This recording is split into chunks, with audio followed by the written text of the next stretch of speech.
reka nizere ko umeze neza cyane, nizere ko kandi ugenda urushaho guhirwa n'ibyo ukora bya buri munsi. Ni Fyve-tvrwanda tugenda tugaruka ku makuru y'abasitari, one of the trending stories, top stories, amakuru bagezweho, amakuru bacicikana mu Rwanda ndetse n'hanze y'Rwanda, amakuru tukugezaho 24 hours cyangwa se amasaha 28 ku yandi mu munsi. Donc uyu munsi rero ngira ngo show business igenda ya advancinga, handi igenda urushaho kunyerera, ariko dukwiye gushaka uburyo tubyitwarikamo. Abantu mukunda showbiz cyangwa se abantu mukunda kumenya ibintu byinshi bigezweho, uyu munsi turavuga Nyarwaya Innocent, umwe mu bagabo navuga ko iyi sama bari mu bantu navuga ko bayirangije, donc bayirangirije kuri vibing zo hejuru, bayirangije navuga ko bari kuri vibing zo hejuru. Uyu munsi turavuga Nyarwaya Innocent cyangwa se Yago Ponda, umwe mu bahanzi akaba n'umunyamakuru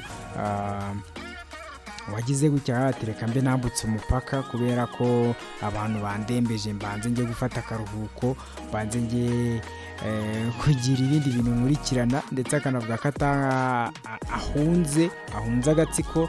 Hari indi version yaje ya RIB, ngira ngo twaranabivuzeho, mukuru wa RIB avuga ko Nyarwaya Innocent yahunze ibyaha akurikiranyweho. Ibyaha bimwe byanavuzwe, ibi ngibi bikorerwa cyane cyane kuri social media, rimwe na rimwe abantu tunajyamo tutanazi n'ibyari byo cyangwa se ibyo turimo. So Nyarwaya Innocent rero yarahunze nibyo, nk'uko umuvugizi wa RIB yabitangaje, kandi na Nyarwaya ubwe ntabwo aragira indi version bivugaho cyangwa se ngavuga ngo ibi bintu nshinjwa koko nibyo, sinahunze na wenda nagiye muri ibi ngibi, cyangwa se nkagaragaze ko mu by'ukuri nta gihari, which means ko yahunze nk'uko umuvugizi wa RIB yabitangaje. Hanyuma hari abantu bibaza ngo ese Nyarwaya Innocent aramutse ahungutse yahita afungwa nk'uko nk'uko byavuzwe ko akurikiranyweho ibyaha? Ngira ngo byaterwa kubera ko Dabiju niwe mukurikiranyeho icyaha cya video yigeze kumukangisha ko afite z'ubwambure bwe, agomba gushira hanze mu gihe cyose hari icyakorwa. Ngira ngo ni Dabiju wamuhaye gasopo, hanyuma aza gutanga ikirego muri RIB, anacyo yarakurikiranyweho kugeza uyu munsi. Hari n'ibindi byagiye bimuvugwaho, bivugwa ibyo kuba yaramwambuye 2020, ariko kugeza amagingo y'ikizwi ndetse umukuru wa RIB yanavuze nuko Nyarwaya Innocent cyangwa se Yago akurikiranyweho ibyaha byo gushira ku karubanda video z'urukozasoni afite z'undi muntu. Icyo cyo ni n'icyaha gihanwa, kikanahanwa n'amategeko.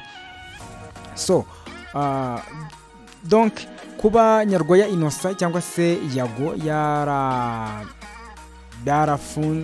yarakurikiranywe ariko agakurikiranwa adafunze, ibyo birakwereka uburemere bw'icyaha, kubera ko ndahamya neza ko iyo mu gihe cyose ufite icyaha babona ko kiremeye, babona ko gishobora kugutera gutoroka, icyo gihe ntago bakwemera ko wakurikiranwa ufunguye, ahubwo baba bakubitse hafi kugira ngo babashe kurinda ko watoroka. Ngira ngo ni kimwe mu bintu bizwi mujya munabona buri munsi, ariko kuri Yago biratandukanye. Ngira ngo case ya Dabiju yabaye mu minsi yashize, amaze gushira n'amezi, ariko ubona ko kuri Dabiju ntago Yago yigeze afungwa. Donc bamubwiye ko agomba gukurikiranwa ku buryo agomba kugeza kuri RIB agatanga ibisobanuro runaka, bakareba koko niba hari icyaha gihari. Ngira ngo ni kimwe mu bintu yarakurikiranyweho, ho abantu benshi nabonye banatunga agatoki ko ari cyaba cyamuteye gutoroka. Hari n'ibindi bintu wenda byinshi tutaramenya, dushobora kuzamenya by default, ariko today ikizwi cyo nuko yatorotse, ariko atorotse kubera icyo cyaha. So abantu rero bagenda bibaza ngo ese aramutse agarutse yahita atabwa muri yombi agafungwa? Byose byaterwa, kubera ko nyiri ukurega cyangwa se victime ariwe Dabiju, niwe ugira uruhare, donc niwe ugaragaza uburemere bw'ikibazo, ni nawe ufite ubushobozi bwo kuvuga ati uyu muntu twiyunze mu by'ukuri, especially ko video itari yagatangajwe ya Dabiju, byumvikana ko ashobora kwemera bagagirana ibiganiro, bakaba babihandoringa, bakiyunga, ikibazo kigakemuka. Ngira ngo ni kimwe mu bintu byakemuka. wenda hari ubundi buryo bishobora kuza, ariko hari uburyo bashobora gukemura ikibazo abangabo ko ari babiri mu gihe nta kindi kibazo gihari. Ariko nanone wibuke ko umuvugizi wari bavuze ko hari ibindi byaha Yago yakomeje gukora ari no hanze y'u Rwanda. Ubwo ibyaha harimo kuba yarasohoye video ya jihad, yo yarasohotse ijya hanze abantu banayireba. Hari kuba yaragiye yibasira abantu akabatuka, nubwo rimwe na rimwe nawe wenda bamutukaga, ariko ugasanga rimwe na rimwe we aje kwica umubu akoresheje kinubi. Iyo nayo ni evidence igaragaza ko uwo muntu bishoboka ko bashobora kutagira impuhwe, sometime bashobora kutagira impuhwe mu gihe abo bantu baba baregeye icyo kibazo, kubera ko ubugenzacyaha RIB ntago donc mu buryo bakora ntago bivanga, ntago niba nyirukurega atareze ubwo nuko abifata nka joke.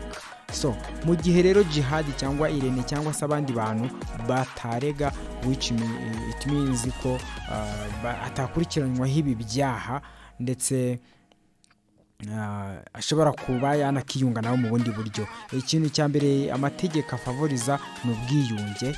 Mu gihe cyose ushobora kuba ufite umutima wo kwiyunga n'umuntu, you can handle it. So which means ko kuri aba ngaba byaba ari lucky, byaba ari umugisha, byaba ari ikintu cyiza cyane.